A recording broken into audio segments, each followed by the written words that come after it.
सभी स्टूडेंट्स का Bansal maths class में स्वागत है। हम लोग अपने लास्ट टॉपिक में आ रहे हैं। लास्ट टॉपिक में हम बात कर रहे थे पार्शियल डिफरेंशियल इक्वेशन की, राइट। और पार्शियल डिफरेंशियल इक्वेशन में मैंने आपको नॉन होमोजीनियस के अंदर क्या बताया था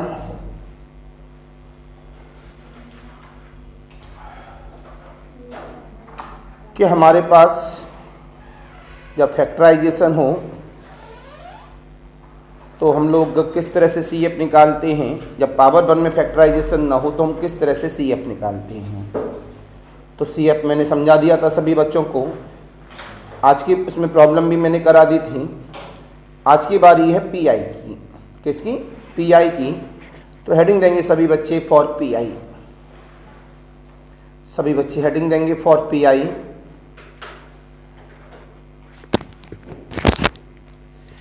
फॉर पी आई सभी बच्चे इसमें हेडिंग देंगे for P I.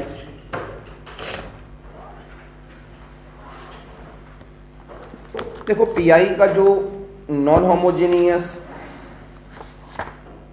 Linear partial differential equation with constant coefficient की हम लोग बात कर रहे हैं फॉर पी आई की। ये थोड़ा सा सावधानी से करना पड़ता है। तो सी एफ तो कल के दिन क्लियर हो गया। अब बात करते हैं पी आई की। मंडे से क्लास की टाइमिंग 7 बजे ही है। वो तो आज आधा घंटा लेट हो गई थी जब मैसेज डाला था। हम जग तो 5:30 बजे गए थे, बस 5 मिनट के चक्कर में हम गए सो और 6:22 के आसपास आँख खुली। आपके इतनी देर में आ नहीं पाएंगे क्या? भाई हमें नहाना भी है, मैडम के पैर में फ्रैक्चर है तो थोड़ा बहुत काम करके भी आना है, पूजा भी करनी है, बच्चों को नहलाना भी है क्योंकि पैर में फ्रैक्चर है, नहीं तो फ्रैक्चर उनका गीला हो जाएगा प्लास्टर जो है। इस चक्कर में हमें तुरंत मैसेज डालना पड़ा भैया 7:30 है। तो आया वापस अपने पॉइंट पर। तो सारे बच्चे क्या करेंगे, पूरे लेक्चर्स को रिवाइज कर लेंगे क्योंकि इसका टेस्ट अनाउंसमेंट है अगले वीक में। तो हमने बोला for P I in non homogeneous linear partial differential equation with constant coefficient, right. तो पी आई में जो फॉर्मूला रहता है बच्चा, क्या रहता है? 1/f of d comma d dash f of x comma y। इसमें हमारे पास आता है केस नंबर 1। ये केस नंबर 1 में सबसे पहला केस हमने इस्तेमाल किया कि 1/f of d comma d dash e to the power of ax plus b। भाई x का कोफिशिएंट a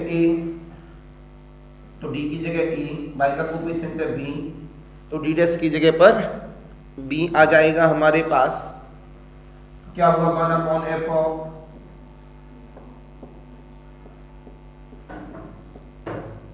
पता लगा कि 0 नहीं होना चाहिए तभी एप्लीकेशन रूल लगेगा। दूसरा फॉर्मूला सामने आ जाता है। अब जो आप पुराने सेमेस्टरों में ओडी वाला पीआई पढ़कर आए थे उसी का एप्लीकेशन है। साइन ए एक्स प्लस का बी वाई हो। हेलो, हाँ जी, गुड मॉर्निंग।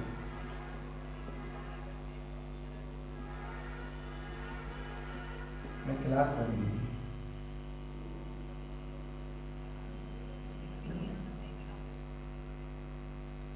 चलो भाई दीदी क्लास में।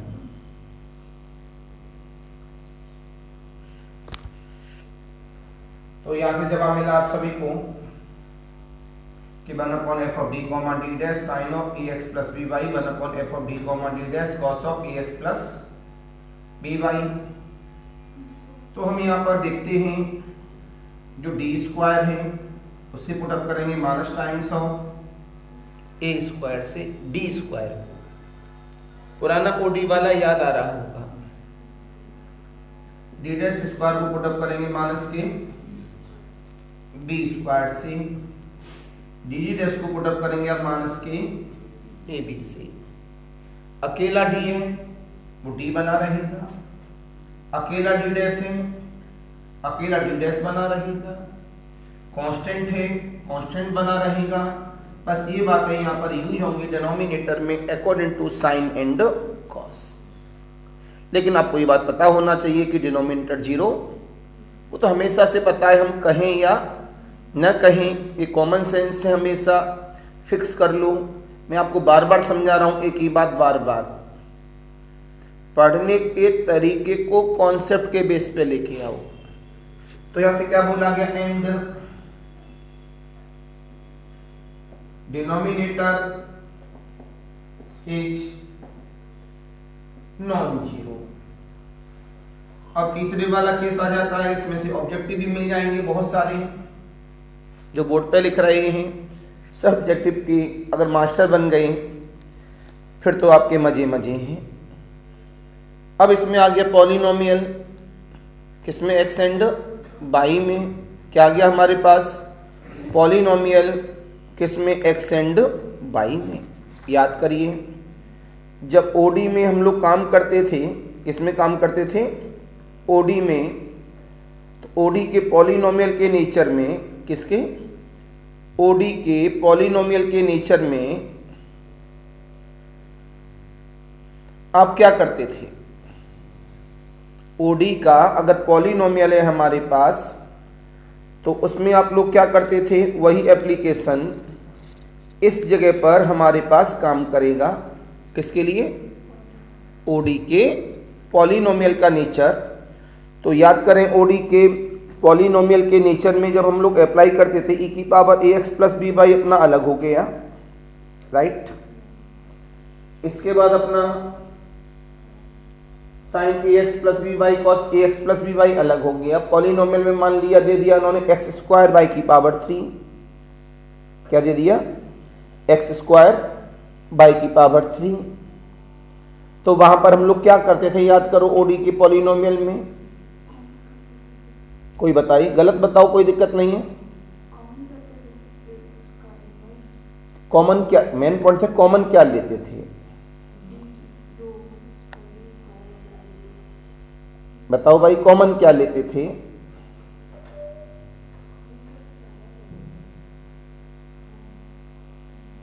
बताओ भैया, कॉमन क्या लेते थे। मेन पॉइंट तो यही ना, पॉलिनोमियल के अंदर हम लोग कॉमन लेके बाइनोमियल का नेचर बनाते थे, उसे ऊपर ले जाते थे इनवर्स में और बाइनोमियल ऑन कर देते थे अकॉर्डिंग टू पावर।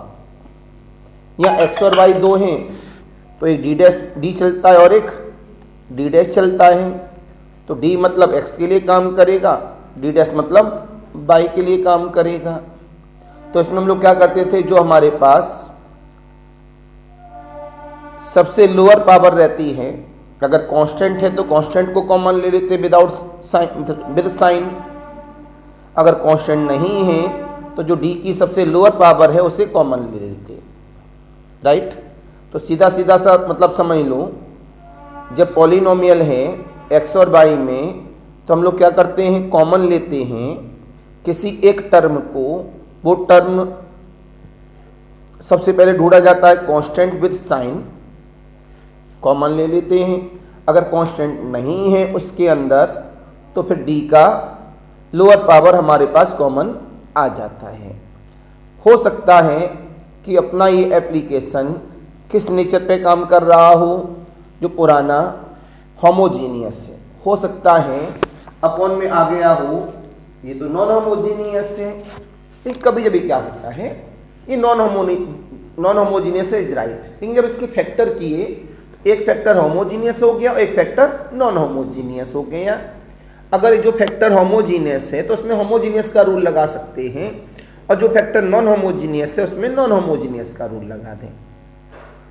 तो क्या कहा, जब नॉन होमोजीनियस है तो आप क्या करते हैं कॉमन लेने में, जब नॉन होमोजीनियस है तो क्या करते हैं कॉमन लेने में, किसी एक टर्म को विद साइन कॉमन लेते हैं। अगर कांस्टेंट है तो कांस्टेंट कॉमन लेंगे विद साइन, अगर कांस्टेंट नहीं है तो क्या कॉमन लेंगे, डी का लोअर डिग्री वाला टर्म। बात समझ में आ गई सभी के।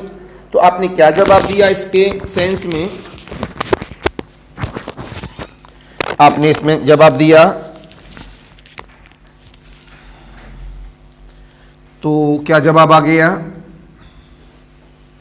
अच्छा लिखा ही नहीं अभी तो हम लोगों ने, 1/f of D comma D dash x की पावर m बाई की पावर n, तो ये बन जाता है f of D comma D dash का इनवर्स, लेकिन ये किसमें कन्वर्ट होता है,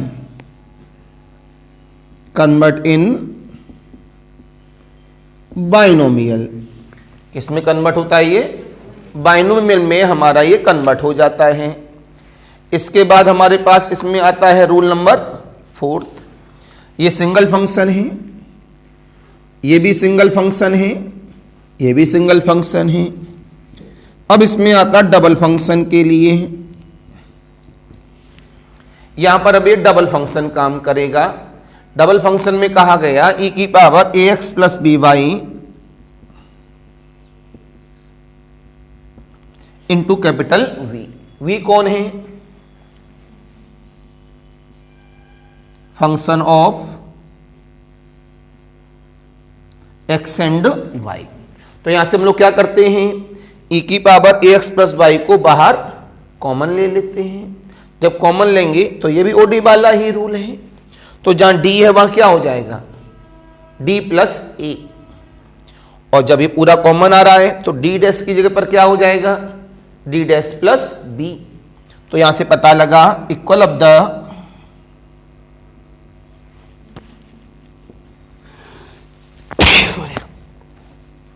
कॉमन क्या लिया, सॉरी, e की power ax plus 1/f of d plus a d dash plus b into capital. हो सकता है ये साइन हो सकता है ये पॉलिनोमियल हो, साइन वाला है तो साइन से सॉल्व होगा, पॉलिनोमियल वाला है तो पॉलिनोमियल से सॉल्व होगा, अगर अकेला कांस्टेंट है तो वो अपने आप पॉलिनोमियल से सॉल्व होगा, इसके अलावा कोई चौथा पॉइंट नहीं आएगा। तो आपके सामने मैंने कितने फॉर्मूले बता दिए, 4। तो काफी इंपॉर्टेंट फॉर्मूले हैं पीआई के बेस पर इन नॉन होमोजीनियस। अब आगे प्रॉब्लम के लिए जल्दी से इसे क्लिक कर लें आप, तो मैं 1-2 प्रॉब्लम भी करा दूं।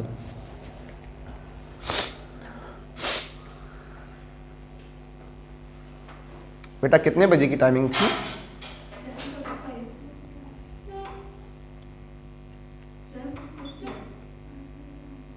7:30 थी, कहा था 7:30, लेकिन आज सही आए हो टाइम से, तो 7:45 तक आ जाओ मैक्सिमम, लेकिन 7:50 पे आए हो।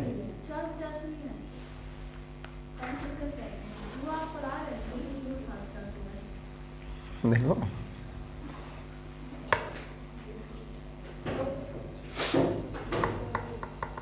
क्लिक कर लो बेटा जल्दी।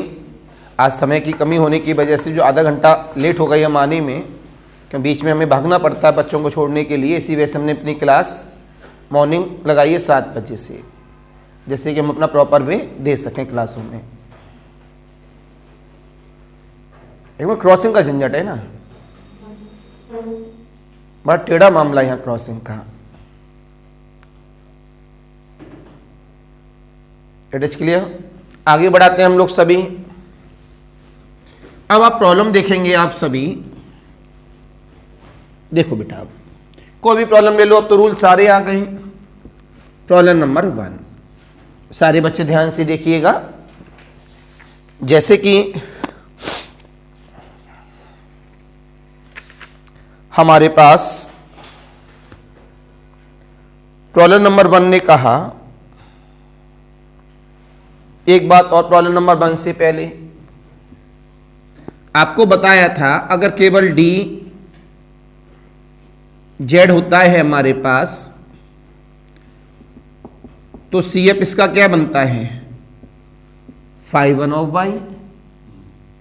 बोलो भैया, इन किसमें, पार्शियल डिफरेंशियल। अगर केवल डी डैश ऑफ जेड होता है तो सी एफ क्या बनेगा, φ1 ऑफ x। ये छोटी छोटी बातें हैं, दिमाग में रहनी चाहिए हमारे पास, तो ये रिमार्क में हमने दे दिया। हमने प्रॉब्लम नंबर 1 दी।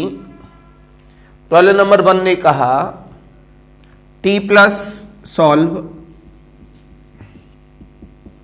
s प्लस p बराबर 0। कलम बंद रखेंगे सभी बच्चे।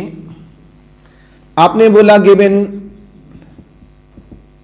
पार्शियल डिफरेंशियल इक्वेशन इज,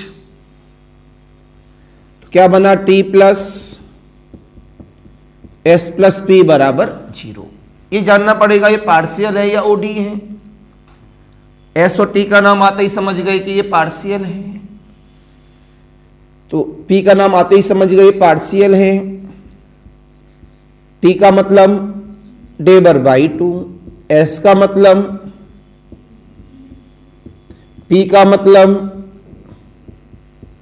इसे लिख सकते हैं आप लोग d डैश का square plus d plus equal to, ये q है। हाँ, तभी मैं कह रहा मेरी कलम रुक गई अपने आप, क्योंकि मेरे को फैक्टर दिमाग में चलते रहते हैं। इसी तरह से आपके होने चाहिए सेंस, डेबर जेड अपॉन डेबर बाई डी डैश। मैंने यहां से डी डैश कॉमन ले लिया। बेटा ये कैसा है, नॉन होमोजीनियस। ऊपर से ही पता है पावर 2 पावर 2 पावर 1, कैसा है, नॉन होमोजीनियस। राइट साइड 0 है तो पी आई आएगा नहीं, केवल सी एफ आएगा। इसमें सी एफ में हम लोग ऑक्सिलरी इक्वेशंस नहीं बनाते हैं, तो इसका सी एफ क्या हो जाएगा, ये अभी अभी मैंने जानबूझ के इसी वजह से बताया। डी डैश के लिए क्या बन जाएगा, φ1 ऑफ x।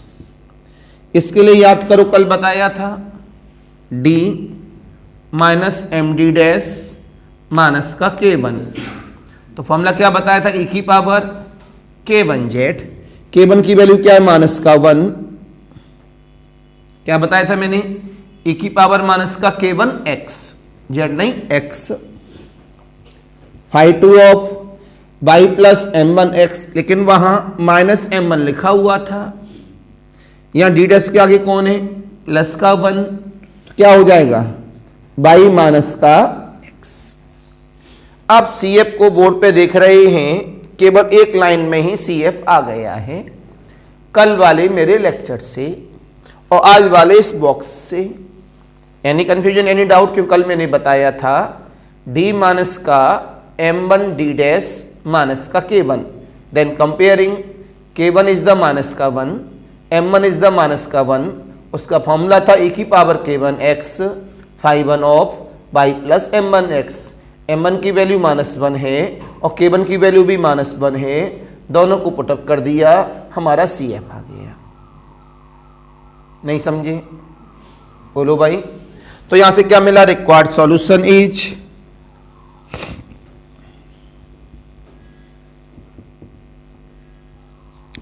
y equal to C F. तो y नहीं z है, क्योंकि z इसका क्या है, z रह गया लिखने के लिए। तो क्या मिला, z इक्वल ऑफ द φ1 ऑफ x plus e to the power of minus x φ2 of, this is the final answer. तो एनी कंफ्यूजन, एनी डाउट किसी भी बच्चे को, सभी की बात समझ में आ गई। तो आज के लेक्चर में मैंने आप लोगों को समझाया कि हम लोग पीआई का फॉर्मूला क्या है, प्रॉब्लम का अगर सॉल्यूशन कर रहे हैं तो देख रहे हैं होमोजीनियस वाले से आसान है, लेकिन नॉलेज आप ये कहें कि हम रट के एग्जाम में कर लेंगे तो नॉट पॉसिबल। ओडी पीडी वगैरह कभी भी रट के नहीं किए जाते, इनको समझ के ही एग्जाम में किया जा सकता है। It is clear. थोड़ा कम बताया गया है क्योंकि आज क्लास स्टार्टिंग से लेट हो गई थी। ऑनलाइन वालों के लिए नमस्कार, बाय बाय। प्लीज़ चैनल को सब्सक्राइब सभी बच्चे करते रहिए लगातार।